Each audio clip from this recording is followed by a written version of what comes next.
మమ్మీకి డాడీకి మా హృదయపూర్వక వందనాలు. మరి పోయిన నెలలో మరి డాడీ చెప్పాడు ఒక మాట. ఏమని చెప్పాడంటే, ప్రవక్తం చేసుకున్న వారు ప్రవక్త ఫలం పొందుతారని చెప్పి అన్నాడు.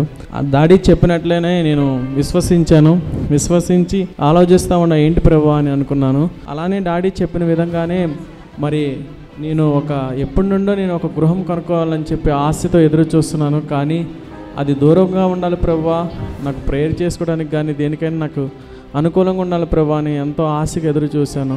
డాడీ ఒక మాట చెప్పాడు. ఆ మాట నేను లోబడి, ప్రభువా ఎలా నాకు ద్వారాలు తెరుస్తావు ప్రభువా అని అడిగినప్పుడు దేవుడు డాడీలో నుండి, ఇదిగో నేను ఈ సైడ్ నుండి తీసుకెళ్ళిపోతున్నానని చెప్పి మా ఊరికి కొద్దిగా దూరంలో మరలా నేను 4.5 లక్షలు పెట్టి గృహం కొనడానికి దేవుడు కృప చూపించాడు. నేను ఊహించలేదు. దాదాపు 5-6 సంవత్సరాల నుండి నేను ఆలోచిస్తున్నా, ఎలా కొనాలి, ఏంటి ప్రభువా, నాకు ఉండటానికి నాకు ఓపెన్ ప్లేస్లో నాకు ఒక ఇల్లు కావాలి ప్రభువా అని ఎంతగానో ఎదురు చూస్తున్నప్పుడు దేవుడు గొప్ప కార్యం చేసి ప్రవక్తం చేసుకున్నవాడు ప్రవక్త ఫలం పొందుతాడని డాడీ మా నోటి మాట నా జీవితంలో ఫలించి నేను ఒక గృహం కొనుక్కోవడానికి దేవుడు మహాకృప చూపించాడు. Thank you.